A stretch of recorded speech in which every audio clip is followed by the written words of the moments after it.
Minnesota Vikings are currently over the projected 2021 NFL salary cap, but as we know, cap is a myth. And it is fun to play around with the idea of going after the big ticket items, Joe Thuney, Leonard Williams, Shaq Barrett, etc. After you cut everyone, by the way, just to free up all that cap space. But we know the Vikings, we know Spielman, we know Zimmer.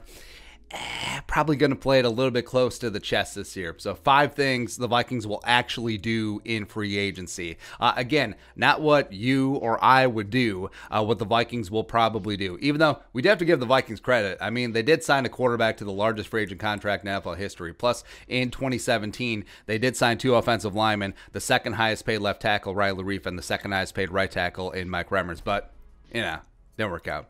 Anyway, the Vikings are allergic to fun sometimes. Get the EpiPen, but here's 5 things the Vikings are probably going to do. Number 1, keep Rudy and Stefan. Now, 2 longtime Vikings veterans, and they are certainly cut candidates. Vikings would save $5.038 million by cutting Rudy today, more if they designate him a post-June 1st cut.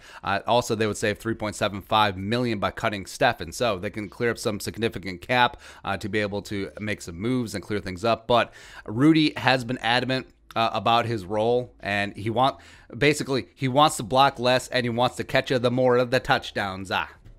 Sure. But I do think that the Vikings learned their lesson from last year, where that veteran brain drain was not great all at once, especially in another offseason where, due to COVID, they're probably not going to have OTAs, probably not going to have minicamp, so that is going to be important, having that veteran presence there. But last year, Everson, Linval, Xavier, Waynes, Mack, Weatherly, Sendejo, J-Ron, all gone, and not great out of the gates.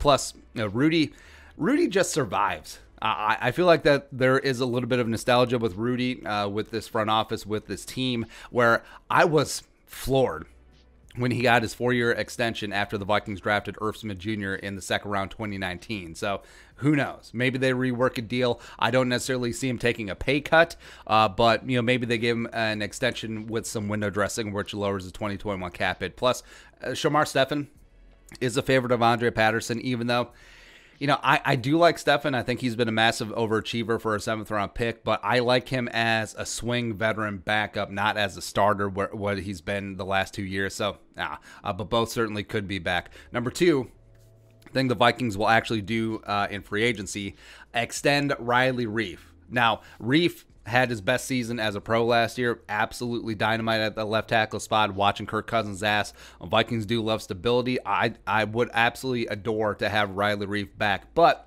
at a lower cap hit, right?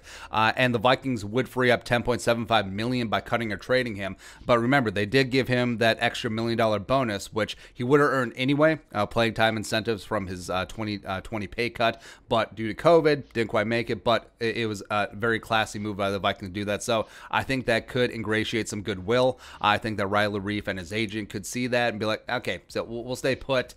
Not a ton of money is going to be flying around free agency this year with the lower cap. So maybe we'll work out a 2 to 3 year extension, keep him in purple the rest of his career, lowering his 2021 cap hit, etc. Next up, thing 3 that the Vikings will actually do in free agency this offseason, let Harris and Wilson walk. Now, I think this is a fait accompli. Anthony Harris, safety, last year played on the franchise tag, $11.441 million. Was it quite worth it? I don't think the Vikings will tag again. He'll automatically get a 20% raise on that, so it'll be like, $14 million for Anthony Harris? No. And he likely will get decent money in free agency, and I don't think the Vikings are in a position to do that. And Zimmer has famously downplayed the value of the safety position. Plus, the way that Anthony Harris was tackling against the Saints, Wilson was a nice fill-in for Anthony Barr last season, but his tackling has never improved since coming in as a UDFA coming out of Cincinnati. Plus, they do have 4th-round pick Troy Dye last year from Oregon, who will be good in coverage as well as missed tackles, just like Wilson. So you already have that fill-in in place. So I think it is deuces for both, given the Vikings cap situation. And thank you for the comp picks. Can we have 2 3s back? Be kind of nice. Next up, thing number 4, the Vikings will actually do in free agency. Keep Anthony Barr. So this speaks to the veteran defensive drain last year that we talked about, where the defense certainly changed week 2. No matter what you think of Anthony Barr, like, it certainly shifted. After Anthony Barr went down with that torn pec against the Colts, the defense, especially that run defense, which is a very underrated part of what Anthony Barr does. He is due a $12.3 million base, $7.5 million of which guarantees on March 19th, so the Vikings will have to make a decision soon. Now, I could see a pay cut, and then you backfill it with some incentives that he'll probably hit, but then that kicks some of his cap hit to 2022. And Zimmer does have an attachment to Barr. You know, how the Vikings just wouldn't say anything at the end of 2019 free agency, just keeping him away from the Jets. But yeah, Anthony Barr was Zimmer's first draft pick when he got here in 2014. Team captain, green dot. I think they find a way to keep him and Eric Kendricks together. Lastly, thing number 5 the Vikings are actually going to do in free agency: sign mid-level free agents at positions of need, PON. So how do they keep Reif and Barr and Stefan and Rudy and still get underneath the cap? Well, a couple of pay cuts. I think Dan Bailey could be on the chopping block, maybe Brent Skullquit as well. A couple of restructures. Thielen and Dalvin and Kendricks are candidates. But I think the Vikings will get, I don't know, about $10 million under the cap, aside from the allotment that they have to set aside for the rookie pool, and make a few small free agent moves. I don't think they'll do anything big, because there are a bunch of teams out there with lots of cap to spend, even with the lowered salary cap. So I think they'll be outpriced for guys like Joe Thuney and Brandon Scherf if he hits the market, Leonard Williams, etc. But you know, instead of the fun of jumping Joe Thuney at guard, maybe they get a value guy like Ethan Posich from Seattle, or Austin Blythe from the Rams, or maybe they bring back Nick Easton. And at defensive tackle, you know, maybe not Leonard Williams, but a guy like Shelby Harris from the Broncos, or R.B. Jones from the Jaguars, or Geno Atkins when the Bengals do eventually cut him. And I do think that they will bring in a veteran safety just to hedge their bets before heading into the draft. A guy like Will Parks, who they've wanted for a long time, or Ricardo Allen, who just got cut by the Falcons, makes sense, or a cheap wide receiver. You know, D.D. Westbrook, one time.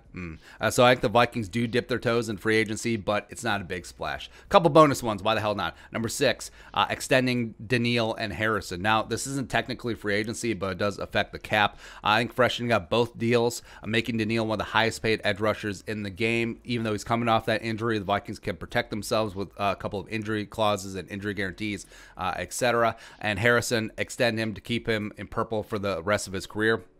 I would like to see that. Both can be done where it helps the 2021 cap, where you redo the deal, smaller base salaries in 2021, and a prorated signing bonus. Move on with life. Yeah. Lastly, one more bonus. Number 7, not re-sign Everson. Yeah, where it makes sense on paper, but I don't know. Given the way that Everson went about it on social media, Kirk Cousins' ass. Thank you. I don't see it happening. Even though the Vikings did have interest in bringing him back last offseason, but on the cheap, I don't see the band getting back together. Unless a bunch of bridges are unburned. I guess we'll see. But that's it. Those are 5, well, 7, a couple bonus ones in there.